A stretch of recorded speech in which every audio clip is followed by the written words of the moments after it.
I refuse to not be first. Do we do enough? Well, I never shut up about it. It must have been about 16, 17. We nicked their guilt rings. Right, the bouncer's guilt ring. This is no good for me. That's the reality. If you want the honest truth, and I see it every day. Andrew McCART, IFL TV, proudly sponsored by Everlast. I'm with a Glasgow warrior himself in his home city of Glasgow. I mean, you're in a warehouse. It's got an underground fight club feel to it, man. I mean, no better place to fight, right? Nah, listen, this is where we're all used to fighting when growing up in Glasgow, so I will be alright. This is perfect. This is perfect. Listen, Nick, obviously you're fighting in your home city of Glasgow. You're back training in your home city right now with Billy Nelson. What can the fans expect from yourself? Obviously, everyone knows, we've spoken about before what happened last time out, and the heavyweight division is the heavyweight division. It takes one punch from one of you guys to land sweet, and it's night-night. So, tomorrow night, what's going to happen? Listen, I'm going to come out and put on a polished performance, try and show what I've been working on in the gym, try and show the improvements that I've been making in the gym. And I'm not going to go looking for a stoppage. When the stoppage comes, it comes. But I just going out looking to put on a good performance, show what I've been working on, show what I've been doing, and take it for there. What's just sort of like your emotions been like, and sort of your attitude towards the game now? You are back in Glasgow. You do have. I've just met your dad earlier as well. So your dad's at the weigh-in and stuff like that. So just tell me what's been the biggest difference from moving. You were out in Belfast training over there. What's been this sort of like your emotions right now, coming back to Glasgow, training here, and now fighting here? Yeah, listen, this is where I'm from. Do you know what I mean? I'm a Glasgow boy through and through. And like you say, I've got all my close friends and family when I'm in camp over from Jersey and Glasgow that I can rely on, and I've got things to do outside of training.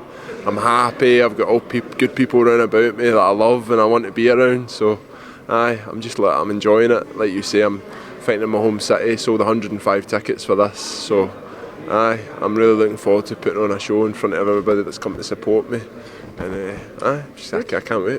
What's obviously tomorrow night, get out of the way, and then you want just a quick turnaround? Do you want to get out straight away? Yeah, listen, I think Lee and Billy have been chatting and they've got a couple of plans. I think there's potentially a show end of June that I could be hopefully getting out on, so can't say much more than that. But just looking forward to getting a good win, good performance, coming through it, and then out again, keep the momentum going. We were talking earlier, hope you don't mind me bringing this up, but we were talking Big Martin Bacoli. Big Martin Bacoli's brought his lovely children here, and I said, are you going to let the little man box? And he said no, and we'll talk about different sports to play. You said he doesn't want boxing because of injuries. You said don't play rugby because of injuries. You said play golf. So why have you picked boxing and rugby to do? Why didn't you pick golf? I don't know, I probably, my mum and dad wish I never picked rugby or boxing, but do you know what? See, when it's you, it's different. When it's people you love and you care for, you don't want to see that. You know how tough it is. This is the toughest sport in the world. Do you know what I mean? So I know how much is involved and I know what goes into it. And if I ever had a son, I'd probably be advising him not to box. Do you know what I mean? But listen, it is what it is. I'm here. It's me and Martin both said it's too late now. We've made the choice, so we need to go through with it. But I love it. I love the training. I love the life.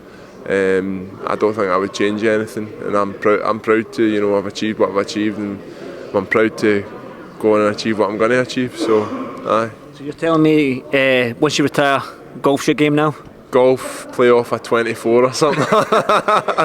No, I'm actually useless at golf, you know that. If I was any good I would probably be playing it, but no, unfortunately not. Well, listen, you're fighting Friday night, but there's another big heavyweight fight on the Saturday night in big Joyce and Zhang, a fight that I'm looking forward to. You've just got two big juggernauts in their own right. You're in the division. You will be watching that fight, I'm guessing. I mean, what a fan-friendly fight, but how do you see it? Yeah, listen, I actually really like Joyce. I was in camp with Joe Parker for his last fight.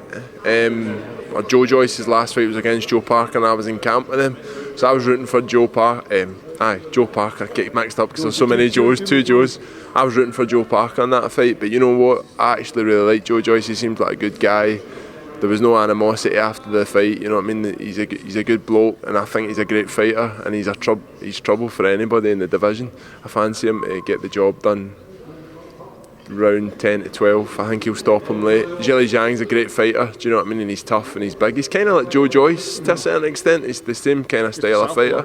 Yeah, but I just think Big Joe's engine and his determination, and he's a juggernaut, and I think he'll wear him down in the later rounds and get the stoppage.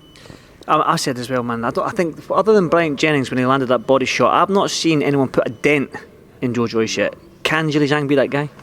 He could. He's a big man. I think he's about 20 stone, isn't he? So there's no reason why he couldn't. But I've been hit off Joe Parker, and he can hit, he can whack, and he hit him flush 7 or 8 times. He didn't even flinch. So who knows? Somebody. I mean, that's why everybody wants to tune in and watch. Is somebody going to be able to hit him? I don't know. I don't think Zhang will be the man, but I'm expecting a late stoppage, Joe Joyce. Well, that's like I said to you. Everyone loves the heavyweights because of the power that usually big guys possess, and that we like to see the knockouts from the heavyweights. That's a given. It comes with the territory being a big guy. All right. So what can we expect from yourself tomorrow night? Stoppage. Nah. Listen, I said I'm not going looking for a stoppage. I'm going to go out and try and work on what I've been doing in the gym. And when the stoppage comes, it comes. It'll just come through good performance. Performance first, stoppage second. There we go. Listen, very mature answer. Nick, thank you so much, brother. Thank you very much. Cheers, mate.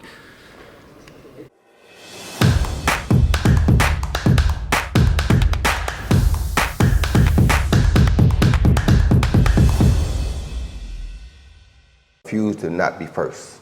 Do we do enough? Well, I never shut up about it. And it must have been about 16, 17. We nicked their guilt rings. Right, the bouncer's guilt ring. This is no good for me. That's the reality. If you want the honest truth, and I see it every day,